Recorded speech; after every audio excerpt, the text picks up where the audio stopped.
You're listening to the Author Stories Podcast,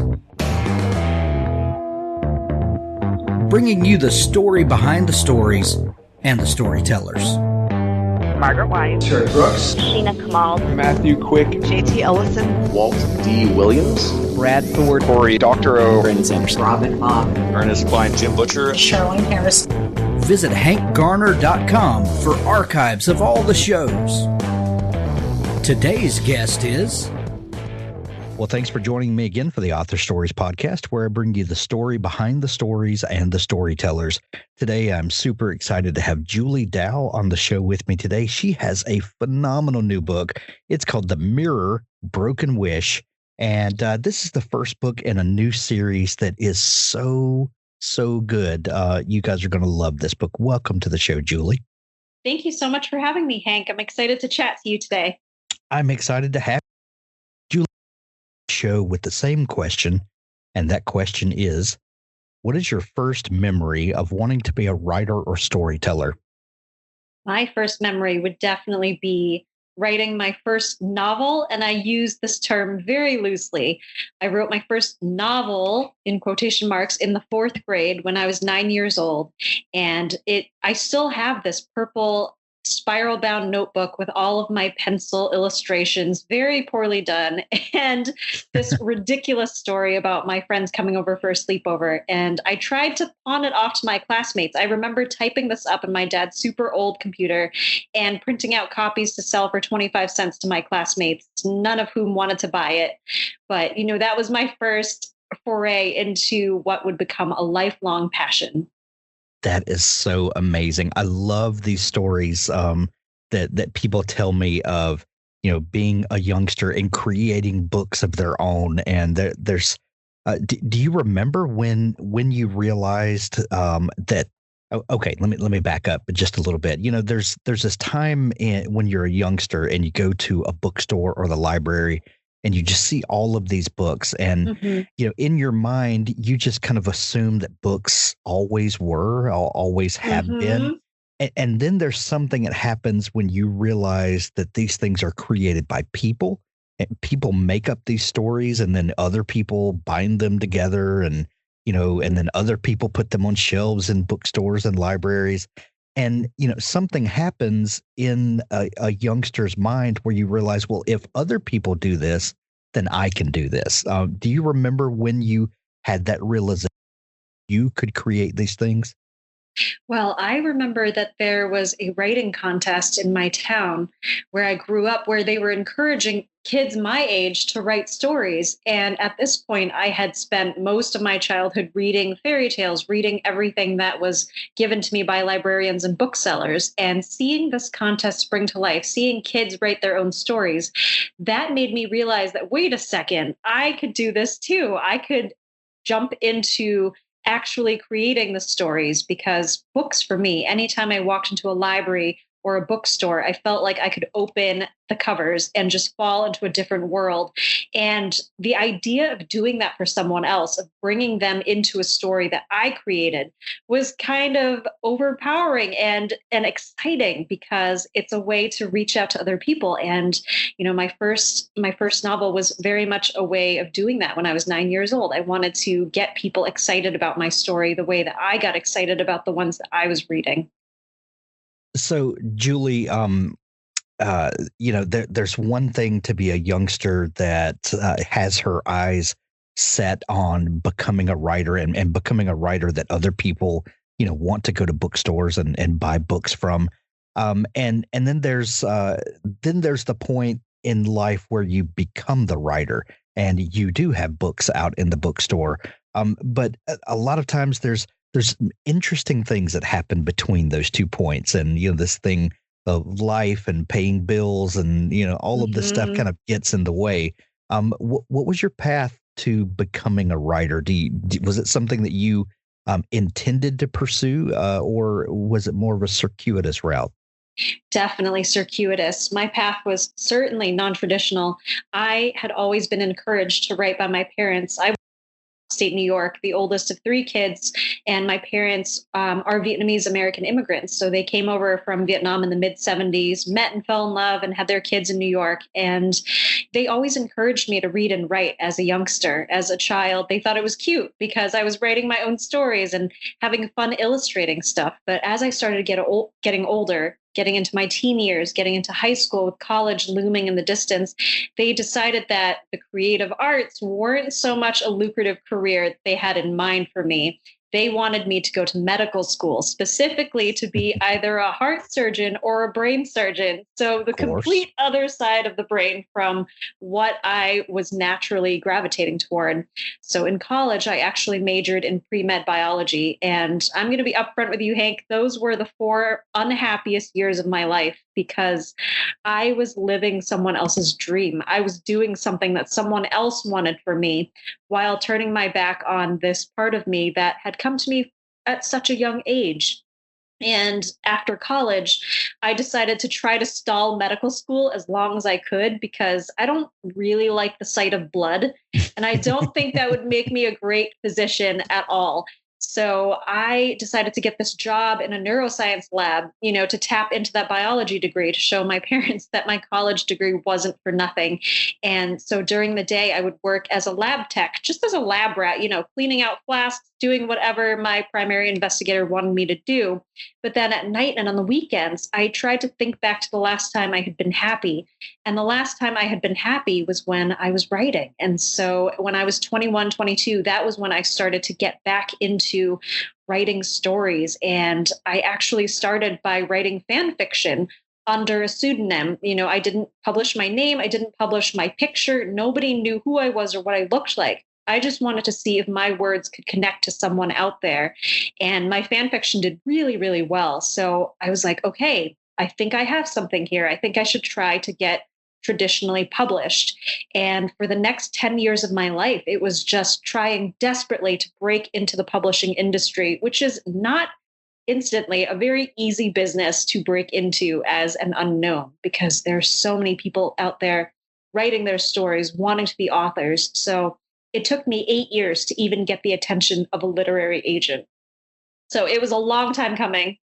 Wow. I'm fascinated by the fan fiction aspect of your story. What types were you writing? I was writing Harry Potter fan fiction. I was always a huge Potterhead growing up. And because I knew those stories so well, and I knew that I was wanting to put a spin on some of the minor characters that weren't covered in that universe, I decided to try to put out some stories out there and just see if people would connect to them. So there was quite a big community at that time. I think that was 2008 or so, where people would just go online and play in J.K. Rowling's sandbox. So it was a lot of fun. So where do you publish this fan fiction and what sort of feedback were you getting from people? Because you said that's what gave you the confidence to want to, push on and to pursue writing of your own. But what kinds of feedback were you getting from people? So this site that I was on, I'm not going to say exactly what it is because I kind of want to distance myself from that and my published works. But this site had millions of stories, all in the Harry Potter universe. And they had this award ceremony. It was just really fun, where people would just come and vote and nominate for stories that they really enjoyed. And my book actually ended up getting nominated as Best Novel of the Year, and it ended up winning on that site in among millions of stories, which was ridiculous because it was just something I was doing completely for fun. And it was someone else's universe. I could never make money off of this stuff, but I just loved it so much. And to know that something I had written to enjoy for myself was being enjoyed by other people, that was the ultimate win for me and the ultimate sign that this is something I need to be doing with my life. That's so, I love that story so much. Being a Potterhead growing up, has fantasy always kind of been your wheelhouse? Absolutely. Fantasy is my first love. It is my favorite genre to read. And it's so evergreen, because people often say, oh, fantasy's big now, but fantasy's always been there. Sometimes it has like these resurgences into pop culture, like, for example, with Game of Thrones. But those books have been around for ages. And, before that, there was Robert Jordan, there was George R. R. Martin, there was all these other people writing. And I just really love the idea of taking themes from our world, taking the less palatable aspects of human nature and of all of these crises that are going on across the world, and then putting them into this fictional form where it's easy to confront them head on, and they're also entertaining. So I just love fantasy for doing that.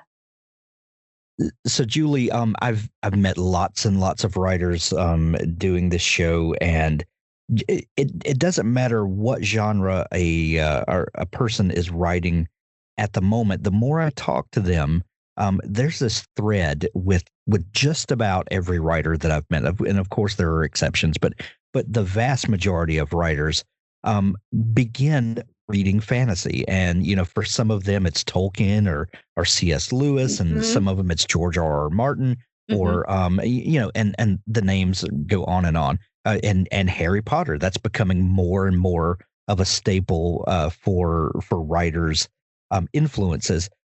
What is it about these types of stories that at the core of them, they're human stories, and maybe that's why so many different types of writers can trace their roots back here. But what is it about fantasy that it's kind of this common thread for most people? Right. I think it's about power.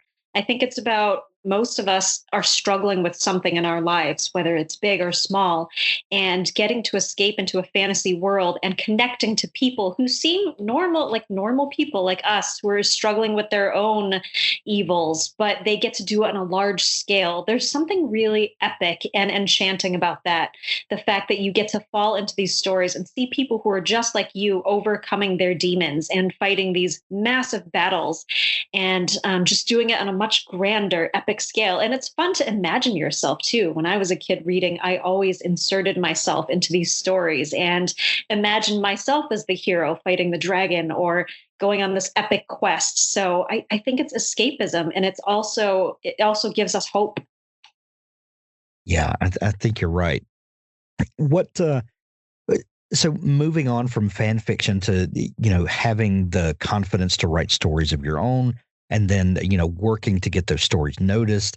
What was that first book that you wrote that was your break into published writing? My first book that broke into published writing was a book that I have still not been able to get published. This is the book that got my agent to notice me finally after 8 years of trying to get someone to see the merit in my work.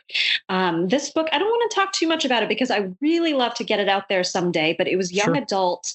It was a gothic suspense, really dark, really like beautiful and atmospheric. And it was what got my agent interested in me. And together, she and I sent it out to about 30 publishers. This was back in 2015. We got rejection after rejection after rejection. And it was just such a disheartening, depressing time. But my agent said, there's this, I like to joke that there's an ancient proverb in publishing, which is always write the next thing. Don't wallow, just keep writing. So I took that advice and I started writing this idea that I had had since I was 13 years old. By this time I was 30. So I'd had this idea for quite a long time. And it was for this epic fantasy that was set in Asia.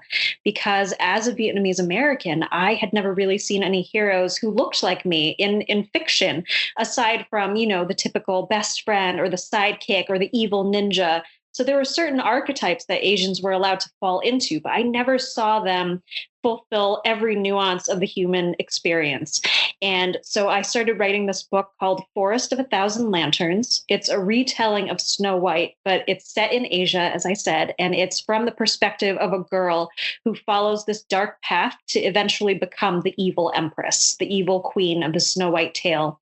And that was the book that finally broke me into the industry, because as soon as we took it out in 2016 to publishers again, we went on that roller coaster of submission. This time it was very different, but because within a week or two, I immediately got interest. People were calling my agent up. They wanted to see more. They wanted to potentially bring it to their teams. And Penguin Random House was the one who won the rights to publish this book. Wow. Speaking of Asian influenced fantasy, in America and in Europe and most of the Western world as we think of it, most of the fantasy stories, the typical fantasy that we think about is very much medieval European fantasy, and that's just kind of become the staple of the fantasy genre. Right.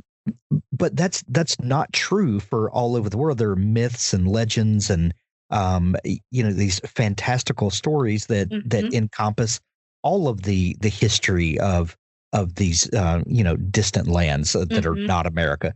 Do you feel like that the appetite for American reading audiences and reading audiences in the rest of the Western world that people are opening up to these different types of fantasy stories and are looking for different legends and myths to kind of sink their teeth into? I definitely think that. I think that, like you said, so much popular fantasy is centered in medieval Europe, generally England for whatever reason. And it's such a small part of the world, it's such a small geographical location. And it does such a disservice to all of the rich mythology, all of the cultural folktales that are lingering out there waiting to be brought to the forefront. I think that there's definitely a rising hunger, definitely in children's literature. I've noticed in these past years that there has been a sort of renaissance, a movement toward introducing marginalized voices like my own. Even though I was born in America, I still was raised with Eastern values and with this heritage that has never quite been presented to children's literature before in exactly the way that I can present it. So I definitely think that people are realizing that, wait a second, we are not the center of the universe. There's all of these rich stories, all of these cultures.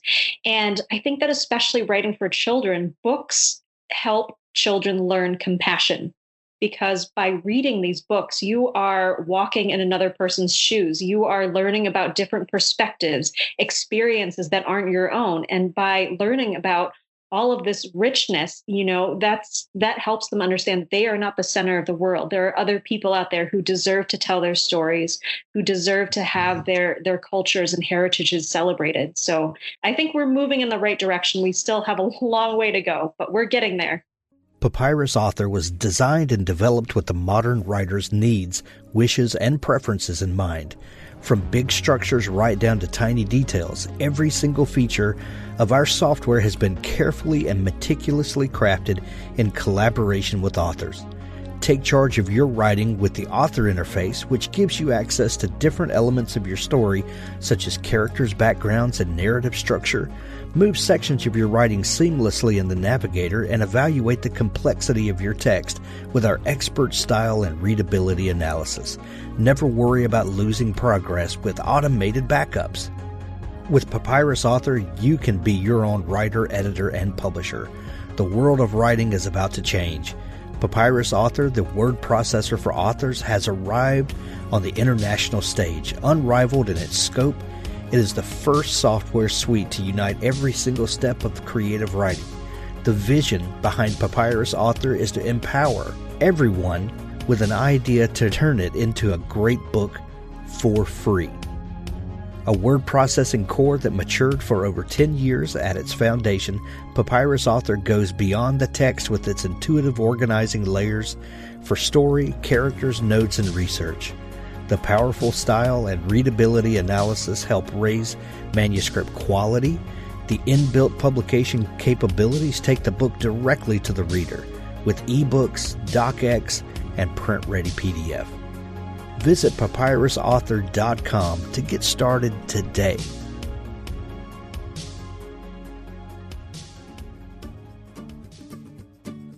Do you want to get paid to write stories? Do you enjoy collaborating with other talented storytellers? Do you want to work completely remotely and set your own hours?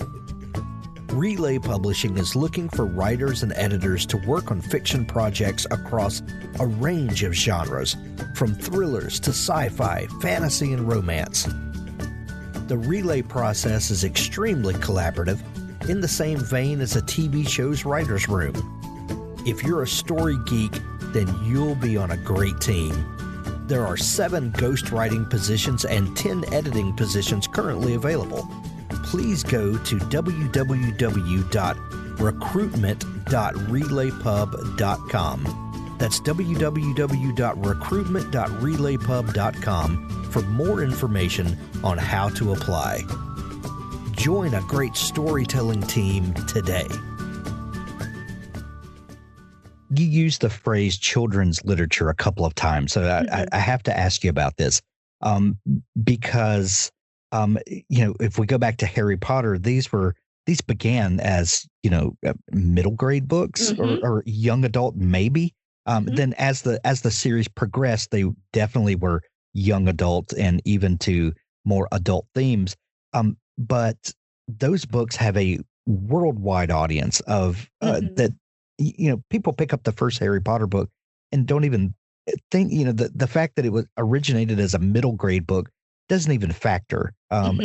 People embrace this series for all manner of reasons. And it has an audience that just defies age and genre. Right. How do you feel about, the determinations that we make about what age group a book is targeted toward, and are there barriers that keep people from embracing some books that should be embraced by the larger audience? That's an excellent question. And I definitely feel that there are barriers. I've seen so many authors and booksellers tweeting that, this book is a girl book or this book is a boy book. So, the other genders can't read it. And it's so discouraging, because what should go into every book is the story. We should look at the story. We should look at how amazing the story is and how we want to continue reading the series, just like with Harry Potter. I think that it's important to note that even though I target my books toward teens and children, because I just love writing in that voice so much, there's something about that age category that draws me. Even though I write specifically for them, my books, I'm hoping that all people can experience them and enjoy them. I know that as an adult, I love reading middle grade. I love reading a young adult. It doesn't matter how old you are. If it's a good story, it's going to resonate with you in some way, shape, or form. And I specifically write young adult because there's something so interesting about people on the cusp of becoming who they are. There's so much possibility. There's so much discovery. That sense of wonder is something that I really don't think that any of us ever grow out of, hopefully, because there's always something new around the corner, always a new adventure, a new aspect of yourself that you've never found before. And so I find that reading books for young readers helps awaken and revitalize this part of yourself. So I think that people should just look at the book for what it is and not worry about who exactly it was meant for. And if a book just happens to have a protagonist that is younger, or deals with themes about that, should that book be targeted toward younger readers only? Like how should we as readers approach books like this? And are there instances where a book is young adult and should stay young adult? If I'm 48, like I am, are there books that I should stay away from? I don't think there's anything you need to stay away from. I think it's just the mindset that you bring away from reading it, because I see sometimes I laugh at reviews online that are clearly left by adults for books for teens and children saying, oh, this was so juvenile. Why was the protagonist so immature?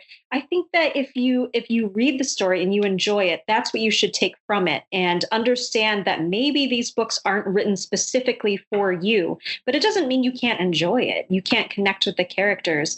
And I think that's something that's been kind of an awakening in publishing, in that kids like me, Asian kids, Black kids, we've read about white characters all our lives and have been expected to relate to them.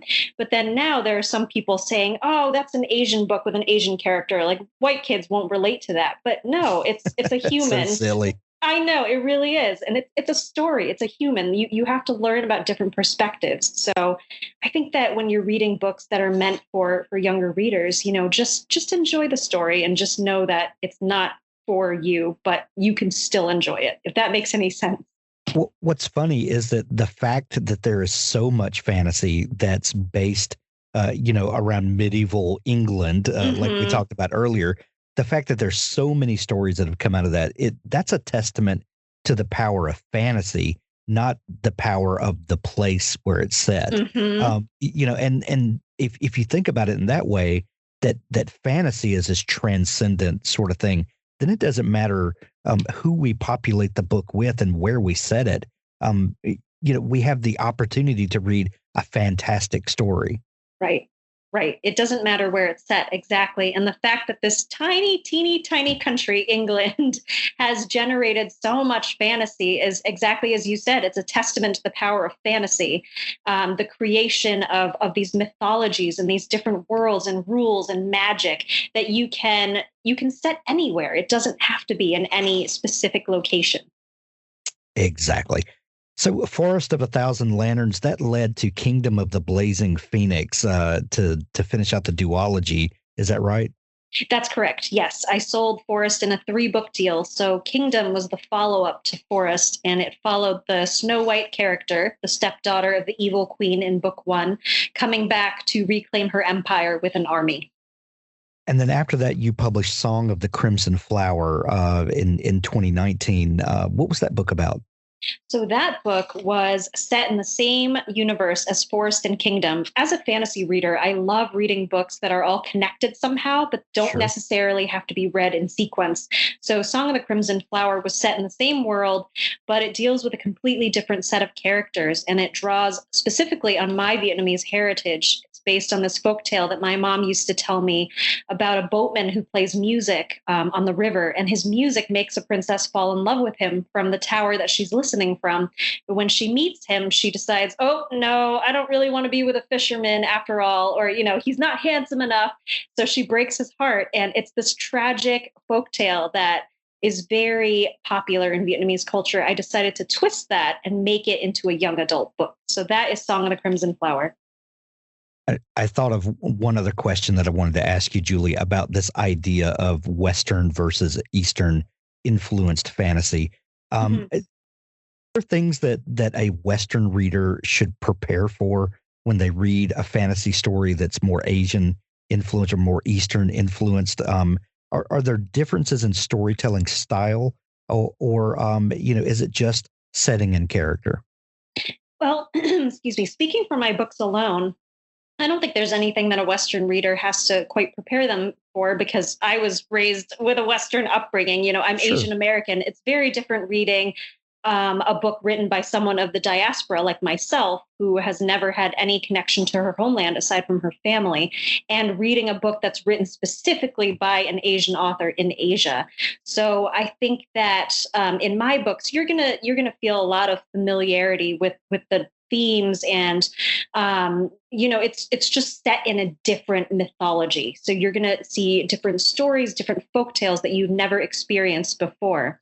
And there's also a very strong focus in Eastern values on family, on making your parents proud, on upholding your family's honor and value. And so I think that that's one difference in terms of Western and Eastern literature. But other than that, I don't think there's anything that people need to prepare for. Well said. Julie, your new book, Broken Wish, is one of the most innovative series that I've heard talked about in quite a while. The first book, which you've written, it sets the stage for this epic tale, and in Julie Dow fashion, takes tropes that maybe we're familiar with or vaguely familiar with, and twists them and turns them on their head. First off, tell me how you got involved with this project and what is so unique about the way that this story is being put together. Sure. So I actually had to keep this book deal a secret for 2 years Mm, because I've known about it since the spring of 2018 when Disney editors approached my agent because they obviously knew from my body of work that I knew about fairy tale retellings, that I could do it, that I enjoyed it. And they came to us with this concept. They said, we have an idea for this series with 4 different books written by 4 different authors, but all focusing on a curse that spans multiple generations of the same family. And we would love for you to be one of the authors. And of course, as a fantasy lover and as a Disney kid who had grown up in the 90s, the golden age of Disney, I gave them a resounding yes, absolutely, because they said that all of the books would be set in different time periods and different settings. So my book is focusing on the ancestors of this family tree back in the 1800s in a town called Hanau in Germany, which is a real place. It's actually the birthplace of the Brothers Grimm, who I like to say are the OGs of fairy tales. They are the most famous fairy tale storytellers in the Western world. And so getting to set my book in their homeland and in their town was a really cool way to bring this dark fairy tale to life. So tell us about Elva, your main protagonist that we meet in the beginning of the book. Well, first off, how did you envision this story, and where did she come in? Sure. So I knew that I would be writing about this epic curse that has descended upon her family. And I wanted to bring out a protagonist who had a lot of hope, who had a sense of wonder, who was loving by nature, sort of an ode to the classic Disney heroines of old. But I also thought it was interesting to give her this inner darkness, because I always believe in writing characters with duality, because it ups the stakes. It makes them present one face to the outside, but have this inner life inside them. And in Elva's case, she's 16 years old. She's grown up knowing that she has these magical powers. Her parents know about them too. They've told her to suppress them. But basically, anytime she looks into a mirror or any reflective surface, she sees glimpses of a future that will always come. Everything that she sees always comes to pass. And one day, something happens to make her look into a reflective surface, and she sees this terrible tragedy that's coming, that's going to fall on her family and everything they've worked for. And the scene of this tragedy, and knowing that it's going to happen, drives her to decide that at all costs, she has to go to the North Woods, the deep, dark, dangerous forest in her town, and try to find this legendary witch that's been reputed to live there. Because if anyone knows magic, it's going to be this witch. Nobody else in this town wants to talk about magic at all because they're afraid, they hate it. So she has to find this witch to help her protect her loved ones. How fun was it, kind of mining this Brothers Grimm territory and kind of getting in touch with their roots in a sense, and then finding a new story to tell out of these things that we're so familiar with at this point. Yeah, it was so fun. I always tell people that Broken Wish isn't a straight up fairy tale retelling the way that my original works were. The first books that I published were. Broken Wish is more of a mashup, like you said earlier, of these tropes that are so familiar. We've got the witch in the woods. We've got the magic mirror. We've got these red dancing shoes, wishing wells, and bringing those tropes and familiar archetypes into a completely original setting that draws back to the darkness that underlay so many of the Brothers Grimm's tales, because those tales were written as cautionary tales for children. So there was a lot of darkness, a lot of dark themes. There was even cannibalism. There was, patricide. There was all kinds of murder. There was all kinds of dark themes in those stories, and getting to present those in a more palatable way, because I'm still writing for children. So, that's my target demographic. But it was really, really fun to put a dark twist on the classic fairy tale.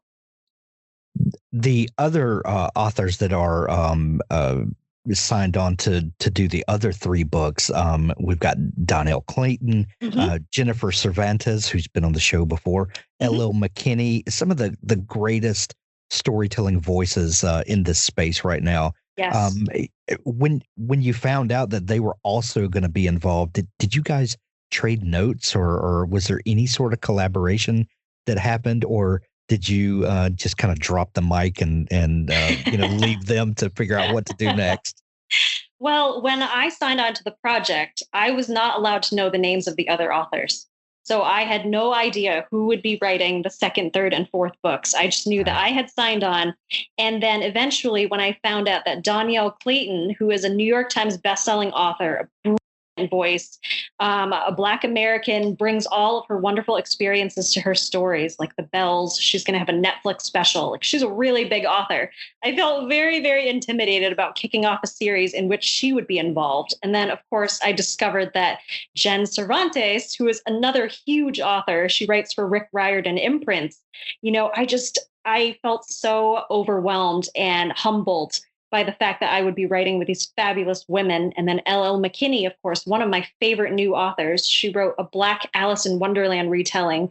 Like, it was just so amazing to know that I would be part of this series that features the voices of women of color, because historically these fairy tales have been told mostly in the Western world, and having women of color retell and reimagine and readapt these stories with our nuance and our specific experiences is going to make one heck of a unique series. So I'm really, really excited about that. And in terms of collaboration, I believe I wrote the first or second draft of Broken Wish just with my agent and my editors, but I wanted to make sure that the story was going to be as close to its final form as possible before I shared it with my fellow authors, so that there wouldn't be any overarching changes by the time that they read it. So I shared my manuscript with them.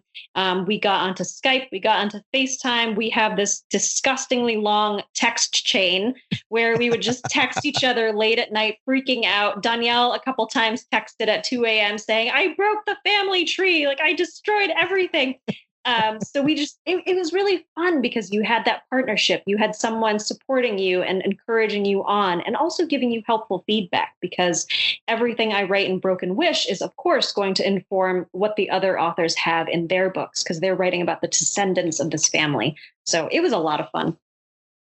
Do you think, Julie, that having this collaborative process that you've had with Broken Wish, and then seeing how the things you do are going to affect Danielle and the others going forward, does this inform the way you write in the future? That having this experience with them, does it change you as a writer at all? Can you look at a completely self-contained project again in the same way? That's a really good question. I think that I have found 3 people who I will always run plot points past, because nothing gets past them. But in terms of my process, I think I would keep very much the same process, because it's worked for me. I mean, before I found my agent, I wrote 6 or 7 novels that will never get published, that will never see the light of day. So this is a process that works for me.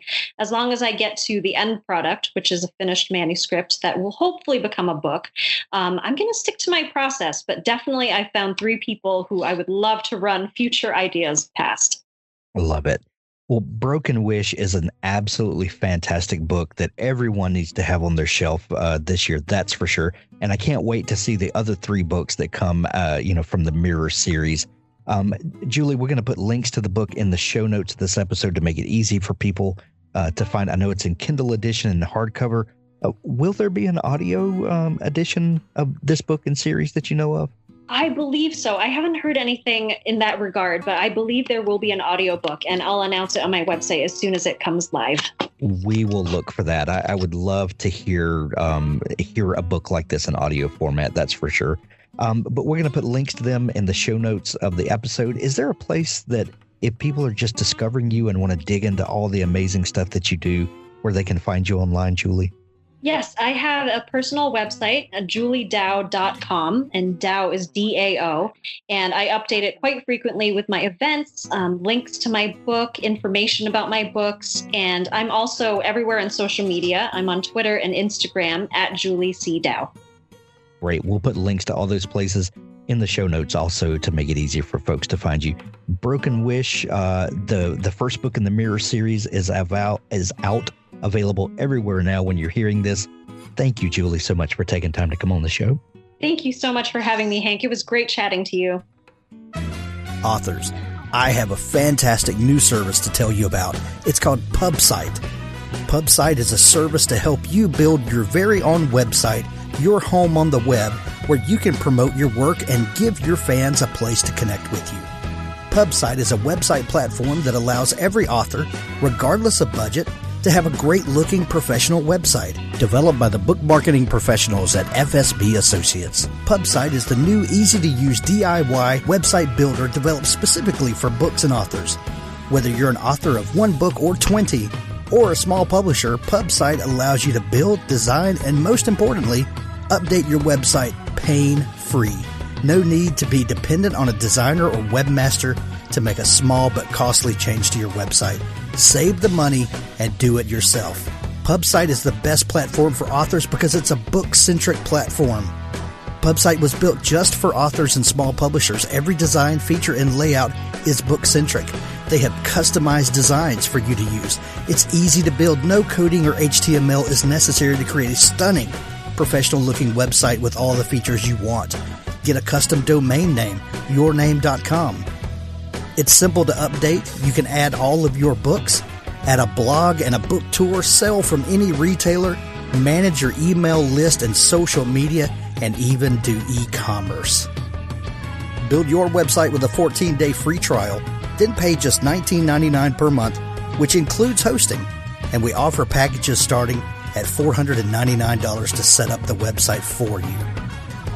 Pub-site.com, the place to help authors find their home on the web.